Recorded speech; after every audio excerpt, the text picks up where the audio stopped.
Hello दोस्तों, कैसे हो आप सभी। स्वागत है आपका हमारे चैनल में जिसका नाम है MCQ विद आशीष। दोस्तों, आज हम साइंस का बहुत ही इम्पोर्टेंट टॉपिक फिजिकल जो साइंस है वो पढ़ने वाले हैं, भौतिक विज्ञान। ठीक है, जिसमें हम लोग का सबसे इम्पोर्टेंट टॉपिक विद्युत धारा, इलेक्ट्रिक करंट का टॉपिक रहेगा। ठीक है, ये MCQ क्लास 9 होने वाला है। इससे पहले भी हमने 8 जो है साइंस की क्लासेस ले चुके हैं, तो अगर आपने नहीं देखा है तो जाकर देखिए। ठीक है, यहाँ पर प्रयोगशाला परिचालक और साइंस फील्ड से आने वाले क्वेश्चंस सारे एग्ज़ाम्स की तैयारी कर रहे हैं। ठीक है, तो आप जिस भी एग्ज़ाम की तैयारी कर रहे हैं, अगर उसमें साइंस आता है तो आपके लिए ये वीडियो बहुत ज़्यादा इंपॉर्टेंट है। ठीक है, और बेसिक नॉलेज भी इसमें बहुत ज़्यादा है, आप ऐसे भी देख सकते हैं। ठीक है, और अगर आपने चैनल को सब्सक्राइब नहीं किया, सब्सक्राइब कर लीजिए। ठीक है, कंप्लीट देखिए वीडियो को, आगे बढ़ते हैं, बाकी बातें आपको बाद में बता देंगे। ठीक है, फर्स्ट क्वेश्चन है हमारा, विद्युत धारा का मात्रक होता है। विद्युत धारा का मात्रक क्या होता है? ऑप्शन है हमारे पास वाट, वोल्ट, ओम या फिर एम्पियर। तो विद्युत धारा का मात्रक क्या होता है? इसका सही आंसर है ऑप्शन नंबर डी, एम्पियर। ठीक है, एम्पियर होता है विद्युत धारा का मात्रक। क्लियर है? अगला देखते हैं, नेक्स्ट नंबर का क्वेश्चन, सेकंड नंबर, निम्न में से कौन सा संबंध सत्य है? Option A V equals to 1/r, या फिर V इक्वल्स टू R/-1, या फिर V इक्वल्स टू IR, या फिर V equals to IR square. तो सही आंसर क्या होगा? इसका सही आंसर है option number C, V equals to I/R। ठीक है, जहाँ पर V क्या है? V equals to volt. ठीक है, वोल्टेज है। और I क्या है? I है हमारा करंट। ठीक है, धारा। और R है हमारा रेजिस्टेंस या फिर प्रतिरोध। ठीक है, V इक्वल्स टू I/R। आगे बढ़ते हैं थर्ड नंबर के क्वेश्चन की तरफ। निम्न में से कौन सा अर्धचालक नहीं है? अर्धचालक मतलब सेमीकंडक्टर। ठीक है, सेमीकंडक्टर नहीं है पूछ रहा है। ऑप्शन हमारे पास सिलिकॉन, जर्मेनियम, पारा या फिर कोई नहीं। तो इनमें से कौन सा अर्धचालक नहीं है बताइए। सही आंसर हो जाएगा आपका ऑप्शन नंबर सी, पारा। पारा एक धातु होता है, वो एक अर्धचालक नहीं होता। अर्धचालक क्या होता है? जो चालक और कुचालक के बीच का होता है। ठीक है, लेकिन पारा क्या है आपका? एक चालक है, एक धातु है। ठीक है, और सिलिकॉन, जर्मेनियम दोनों क्या हैं? अर्धचालक हैं। क्लियर है? आगे बढ़ते हैं फोर्थ नंबर के क्वेश्चन की तरफ। विद्युत प्रतिरोध का मात्रक है। विद्युत प्रतिरोध का मात्रक क्या होता है? ऑप्शन है हमारे पास एम्पियर, वोल्ट, ओम या फिर वाट।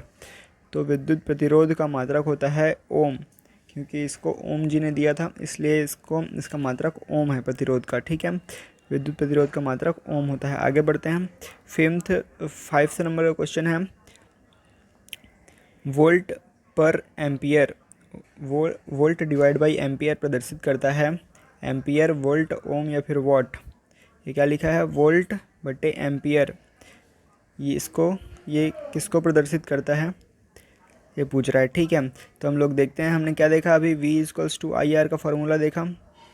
ठीक है, तो इसी फार्मूले से ये बन जाएगा। यहाँ पर वोल्ट बटे एम्पियर है। ठीक है, तो एम्पियर को, ये करंट का मात्रक क्या होता है? एम्पियर होता है, तो इसको इधर भेज देते हैं, तो V/I हो जाएगा, इक्वल्स टू R। V क्या होता है? वोल्ट होता है, जैसे यहाँ पर दिया हुआ है। I क्या होता है? करंट होता है, जिसका मात्रक क्या होता है? एम्पियर होता है। ठीक है, जैसे यहाँ पर दिया हुआ है, तो वोल्ट अपॉन एम्पियर के फॉर्म में आ गए हैं। तो यहाँ पर क्या है? रेजिस्टेंस। रेजिस्टेंस मतलब यहाँ पर है प्रतिरोध। प्रतिरोध का मात्रक क्या होता है? ओम। ठीक है, तो यहाँ पर ओम बराबर क्या हो जाएगा? Volt upon ampere. ठीक है, क्लियर है? समझ में आ गया? R इक्वल्स टू V/I हो जाएगा। तो यहाँ पर जो V/I दिया हुआ है, उसका सही आंसर क्या हो जाएगा? R। और R का जो मात्रक होता है वो क्या होता है?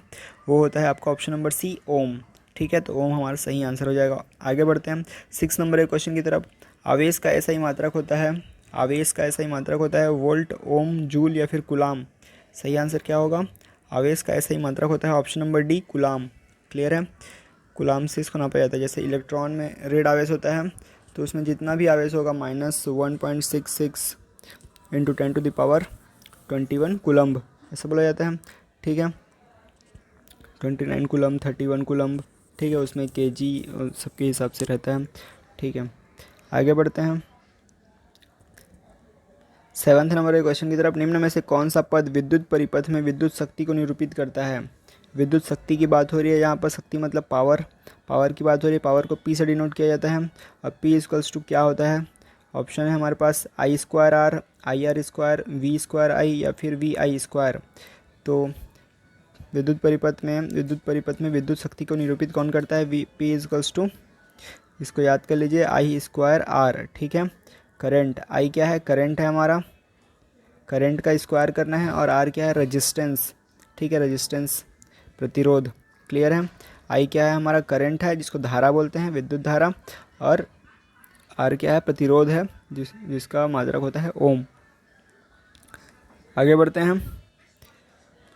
8 नंबर का क्वेश्चन है, 1, 2 और 3 ओम के 3 प्रतिरोधों को श्रेणी क्रम में जोड़ने पर समतुल्य प्रतिरोध होगा। ठीक है, हमारे पास 3 प्रतिरोध हैं, प्रतिरोध को ऐसे डिनोट करते हैं, एक प्रतिरोध हो गया, दूसरा प्रतिरोध हो गया और तीसरा प्रतिरोध। तीनों को हम लोग श्रेणी क्रम में एक बैटरी से जोड़े हुए हैं। ठीक है, ये 1 ओम का है, ये 2 ओम का है, ये 3 ओम का है। ठीक है, तो इनका समतुल्य प्रतिरोध क्या होगा, समतुल्य प्रतिरोध मतलब अगर इन तीनों को हटा के मैं एक प्रतिरोध जोड़ना चाहूँ तो वो प्रतिरोध कितने का होगा। ठीक है, तो वो एक प्रतिरोध कितने का होगा यहाँ पर वो बताना है। ठीक है, तो जब भी श्रेणी क्रम में कोई भी प्रतिरोध जुड़ा हो तो श्रेणी क्रम में जितने भी प्रतिरोध जुड़े होते हैं उन सबको आपस में जोड़ दिया जाता है तो समतुल्य प्रतिरोध निकल जाता है। जैसे यहाँ पर 1 है और यहाँ पर 2 है, तो 1 और 2 3 और 3 और 3 6, सबको जोड़ दिए हम तो टोटल कितना प्रतिरोध बना, 6 ओम का प्रतिरोध बना। तो 6 ओम का प्रतिरोध हम लोग उसका समतुल्य प्रतिरोध बना सकते हैं इस टाइप से। क्लियर है, तो सही आंसर समझ में आ गया आपको क्या होगा। श्रेणी क्रम में जब भी जोड़ना रहे तो सारे प्रतिरोध आपस में जुड़ जाते हैं। इसका सही आंसर है ऑप्शन नंबर डी, 6 ओम। क्लियर है, आगे बढ़ते हैं हम 9th नंबर के क्वेश्चन की तरफ। विभवांतर का एसआई मात्रक क्या होता है, विभवांतर का एसआई मात्रक क्या होता है, ऑप्शन है जूल, वॉट, एम्पियर या फिर वोल्ट। तो क्या होगा सही आंसर, विभवांतर का जो है एसआई मात्रक होता है वोल्ट। ठीक है, विभवांतर क्या होता है, किसी भी चालक में दो बिंदुओं के बीच में जो विभव का अंतर होता है, जो वोल्टेज में अंतर होता है, उसी को क्या बोलते हैं, विभवांतर बोलते हैं। क्लियर है, आगे बढ़ते हैं। स्थिर विद्युत में आवेश किस रूप में होता है, विरामावस्था में रहता है, गति की अवस्था में रहता है, दोनों अवस्था में रहता है, किसी भी अवस्था में नहीं रहता। तो स्थिर विद्युत में क्या रहेगा, विराम अवस्था में रहेगा आवेश। क्लियर है, तो ऑप्शन नंबर ए हमारा सही आंसर हो जाएगा। आगे बढ़ते हैं 11th नंबर के क्वेश्चन की तरफ।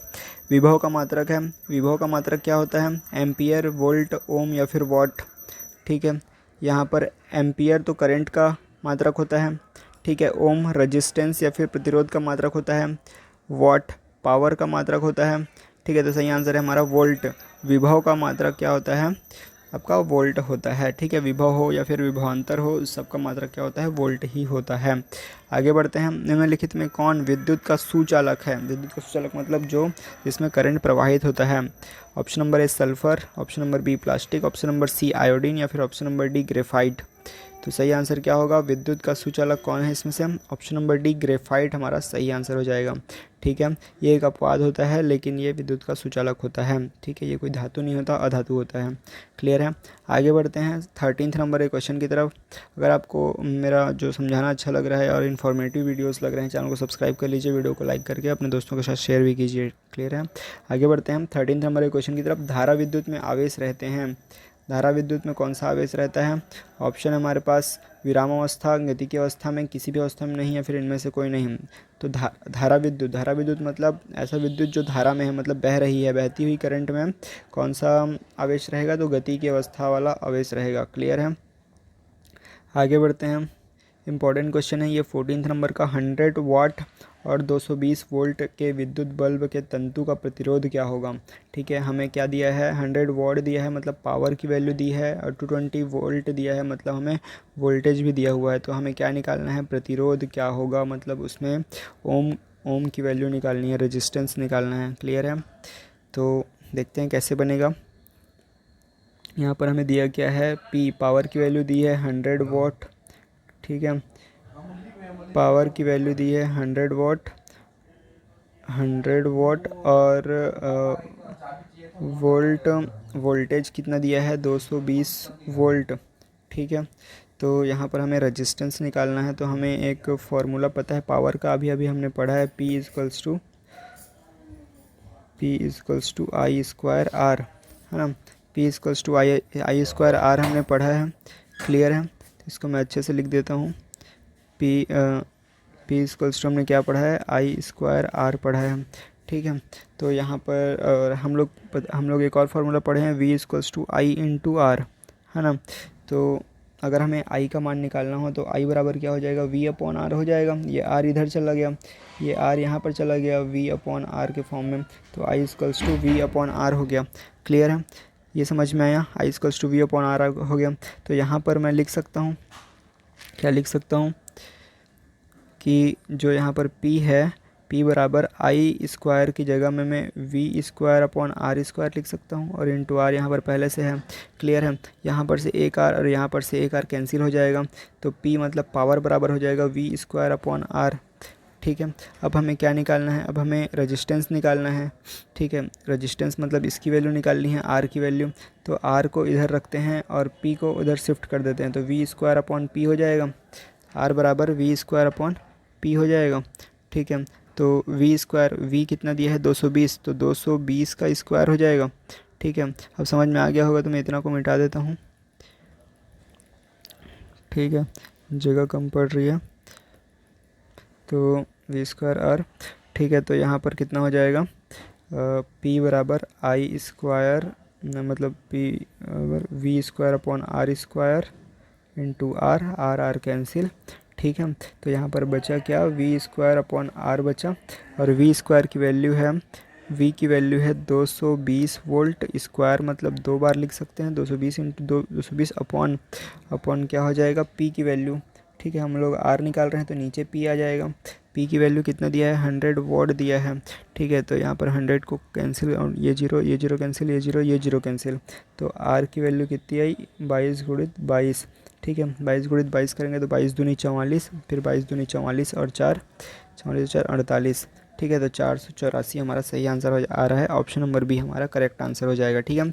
दो फार्मूला आपको पता होना चाहिए, कौन सा, power equals to I square into R, और एक V equals to I into R, ठीक है। फिर उनसे आप मैच करके ये अपना रेजिस्टेंस का फार्मूला निकाल सकते हो। रेजिस्टेंस का फार्मूला क्या हो जाएगा फिर, R is equals to V square upon P, ठीक है। तो ये हमें निकालना था, ये भी दिया हुआ है, ये भी दिया हुआ है, तो ये डायरेक्टली आप याद कर लीजिए, ठीक है। R is equals to V square upon R, V की वैल्यू दी हुई है यहाँ पर 120 वोल्ट, और पावर दिया है 100 वॉट। दोनों को रखेंगे, सॉल्व करेंगे तो कितना आ जाएगा, 484 ओम आ जाएगा, क्लियर है। आगे बढ़ते हैं 15 नंबर के क्वेश्चन की तरफ। विद्युत बल्ब का तंतु किस धातु का बना होता है, ऑप्शन है लोहा, टंगस्टन, तांबा या फिर सोना। तो विद्युत बल्ब का जो धातु है वो टंगस्टन का बना होता है, ठीक है। टंगस्टन एक क्या होता है, धातु होता है जिसका गलनांक उच्च होता है, बहुत ज़्यादा होता है, ठीक है। तो यहाँ पर ये होता है। आगे बढ़ते हैं हम 16 नंबर के क्वेश्चन की तरफ। ऊर्जा का ऐसा ही मात्रक होता है, कैलोरी, जूल, ताप या फिर इनमें से कोई नहीं। तो ऊर्जा का ऐसा ही मात्रक होता है जूल, ऑप्शन नंबर बी हमारा सही आंसर हो जाएगा। आगे बढ़ते हैं 17 नंबर के क्वेश्चन की तरफ। टंगस्टन निम्नलिखित में से किस ताप पर पिघलता है, ठीक है। ऑप्शन हमारे पास 2500 degree Celsius, 3000 degree Celsius, 3500 degree Celsius या फिर 4000 डिग्री सेल्सियस। तो टंगस्टन किस ताप पर पिघलता है, मैंने आपको बताया था, टंगस्टन धातु होता है जिसका गलनांक उच्च होता है, मतलब बहुत अधिक ताप पर पिघलता है। सही आंसर हो जाएगा option number C, 3500 degree Celsius, clear है। अगला क्वेश्चन है 18 नंबर का। ओम का नियम क्या है, ओम का नियम क्या होता है। ऑप्शन हमारे पास V equals to I square I into R, option number B है V equals to R, option number C है V equals to I, option number D है V equals to I plus R. तो Ohm का नियम क्या कहता है, तो किसी भी कंडक्टर में या फिर किसी भी चालक में, ठीक है, किसी भी चालक में जो विभव में अंतर होता है, जो विभव में अंतर होता है या फिर जो वोल्टेज परिवर्तन होता है, ठीक है, दो पॉइंट के बीच में जो वोल्टेज में परिवर्तन होता है वो बराबर होता है या फिर अनुक्रमानुपाती होता है। वोल्टेज जो अनुक्रमानुपाती होता है उसमें बहने वाली धारा के, मतलब V equals to I into R. तो V को जब इक्वल्स टू में कन्वर्ट करते हैं, डायरेक्टली प्रोपोर्शनल टू आई रहता है, इक्वल टू करते हैं तो यहाँ पर आर आ जाता है, V equals to I into R, ठीक है। तो ये हमारा हो जाता है V equals to I into R, इस टाइप से लिखते हैं। तो इसका सही आंसर हो जाएगा ऑप्शन नंबर ए, क्लियर है, V equals to I into R. सही आंसर क्या है? ऑप्शन नंबर ए हमारा करेक्ट आंसर है। आगे बढ़ते हैं 19 नंबर के क्वेश्चन की तरफ। 1 किलोवाट घंटा का व्यवहारिक मात्रक क्या है? 1 किलोवाट घंटा का व्यवहारिक मात्रक है ऑप्शन नंबर ए बी वाट, या फिर ऑप्शन नंबर सी वाट घंटा, या फिर ऑप्शन नंबर डी जूल प्रति घंटा। सही आंसर हो जाएगा इसका option number a unit. 1 kilowatt घंटा को 1 यूनिट कहा जाता है। क्लियर है। आगे बढ़ते हैं 20 नंबर के क्वेश्चन की तरफ। 1 जूल का मान होता है, 1 जूल का मान क्या होता है? ऑप्शन नंबर ए 4.18 कैलोरी, 0.24 कैलोरी, 0.42 कैलोरी, या फिर इनमें से सभी सत्य हैं। क्या होगा सही आंसर? 1 जूल का मान कितना होता है? 1 जूल का मान होता है आपका 0.24 कैलोरी। क्लियर है। जूल क्या होता है? एक इंटरनेशनल या फिर ऐसा ही मात्रक होता है किसका? एनर्जी का, ऊर्जा का। क्लियर है। और इसका 1 जूल का मान कितना होता है? 0.24 कैलोरी। ठीक है, ऑप्शन नंबर बी हमारा सही आंसर हो जाएगा। आगे बढ़ते हैं। तो आज 20 क्वेश्चंस में लेकर आया था जो धारा विद्युत पर था, विद्युत धारा पर था। ठीक है, इलेक्ट्रिक करंट पर। तो कैसा लगा वीडियो कमेंट बॉक्स में बताइए। ठीक है, और चैनल को सब्सक्राइब कर लीजिए। ठीक है, आप किसी भी एग्ज़ाम की तैयारी कर रहे हैं छत्तीसगढ़ से रिलेटेड या फिर जिसमें साइंस आता हो, तो हमारा चैनल बहुत ज़्यादा इंपॉर्टेंट हो जाएगा आपके लिए। मैं और भी अलग अलग टॉपिक्स पे वीडियो बनाते रहता हूँ, जिसमें रीजनिंग हो गया, मैथ्स हो गया, English grammar, Hindi grammar, Chhattisgarh GK. ठीक है, इन सब के वीडियोज़ ऑलरेडी चैनल पे पड़े हुए हैं, आप जाकर देख लीजिए। क्लियर है। तो मिलते हैं अगले वीडियो में।